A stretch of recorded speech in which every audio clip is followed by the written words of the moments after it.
So here we're going to look at confidence intervals or interval estimates. So what we'd like to do is estimate the average height of students that come to Cal State Fullerton. So this is a population of students that come to Cal State Fullerton, and we want to estimate the average height. So what we can do is we can pick a sample of students. This is assuming that we don't have access to the whole population. We're going to pick a sample of students. We're going to work out the average height of the sample, and that may be 172 centimeters, and we're going to infer that that will be an estimate of the population figure. And we're going to assume that the sample we chose in here was actually representative of the school as a whole. This value in here is called a point estimate, and it's very good, it's very convenient, it's fast for us to come up with it, and it's actually easy to understand. A problem with it though is that it's almost certainly wrong. And we don't know how accurate it is. We're saying that we're going to estimate that the average height is 172 centimeters, but we're not actually saying how accurate or how confident we believe that is. In fact, there's many estimates we could have had for the population mean. If you remember back to when we looked at sampling, and we said we can look at the sampling distribution, which is basically you take all the estimates of the mean that you can possibly come up with, and you plot them on here.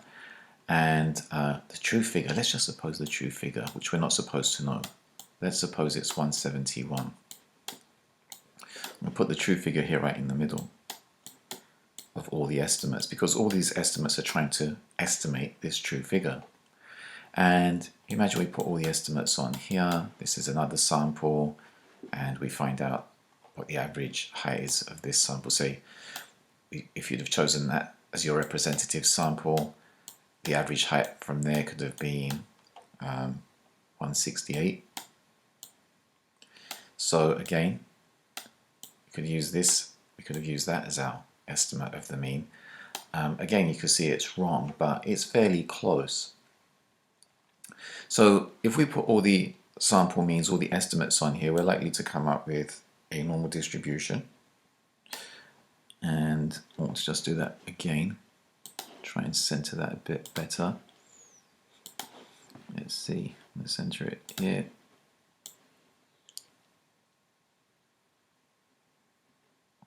Okay, so this sample here of 172, the sample mean is about there, 172, and it's not hitting the exact figure. So when you pick a sample, to use to estimate the population figure, they're almost certainly wrong, and that we don't know how accurate they are, even though they do have their benefits, which, as I said, they're quick to come up with and they're fairly easy to understand.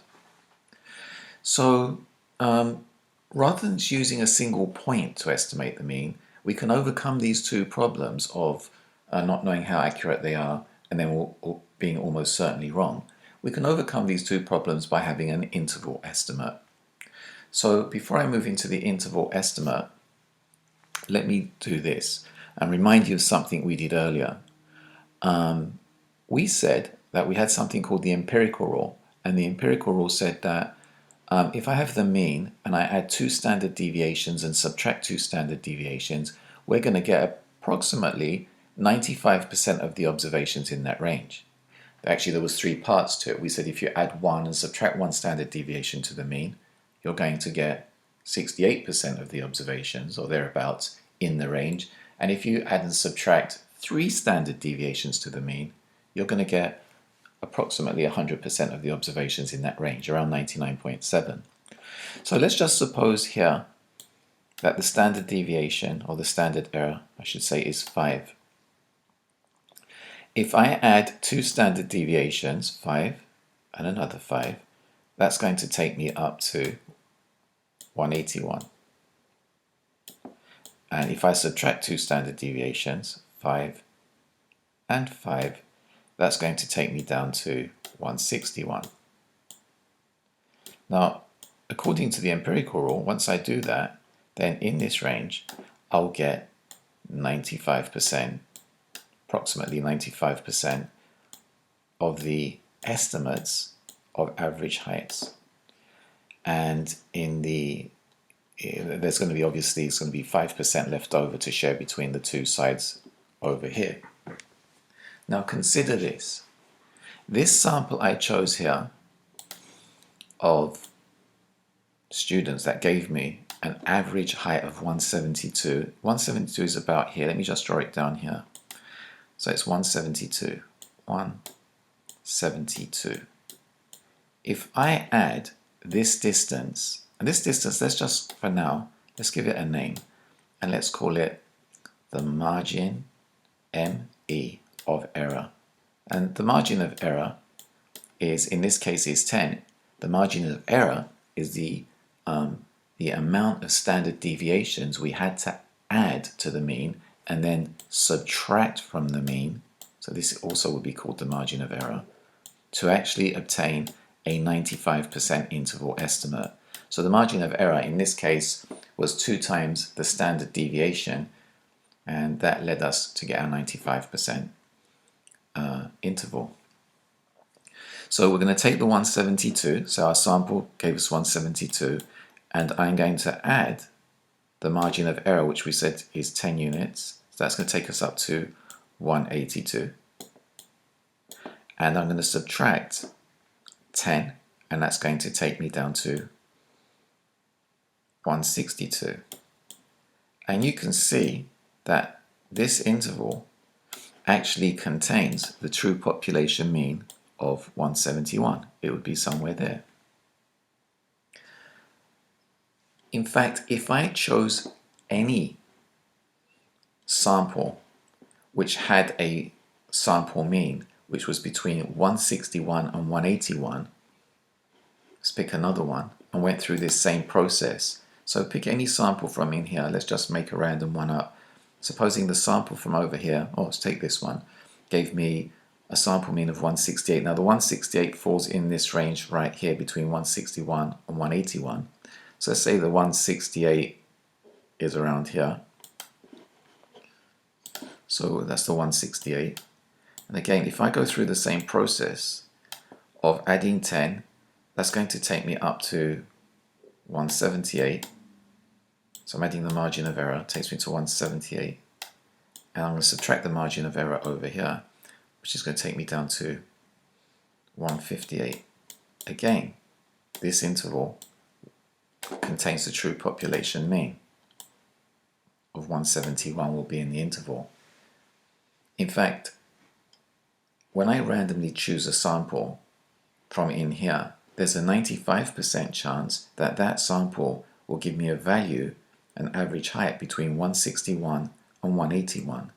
And then when I add the margin of error and subtract the margin of error and generate an interval, that interval will contain the population mean. If on the other hand, I actually pick a sample, supposing we chose, this was our sample, and the sample mean was, what should we put it at, 155. So 155 is going to be somewhere here in this zone over here. So let's suppose 155 is about there. Let's just draw it down here. So 155. If I add the margin of error, which is 10, that's going to take me up to 165. If I take away the margin of error, that's going to take me down to 145. And can you see that here, the 171, the true population mean, does not lie in that range. So what's that saying to me? When I set up intervals in this way, so I pick a sample and I add the margin of error and subtract the margin of error, 10 units in this case, 95% of the time I'm going to pick an interval that lies in this range.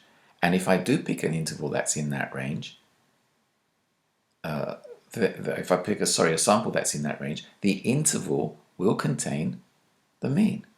But if I pick a sample from over here and the sample mean is in this red range here, or in this red range here, when I add and subtract the margin of error, that interval will not contain the true population mean. So this is the method behind confidence intervals. The intervals I've set up here would be called 95% confidence intervals. 95% is very common. You can have 90%, you can have 99%. But what a 95% interval does is it generates a range that you're 95% certain contains the population mean. But there's also a 5% chance, that your range will not contain the true population mean. So when you actually come up with a confidence interval, and in this case a 95% confidence interval, you're not guaranteed that that interval contains the true population mean.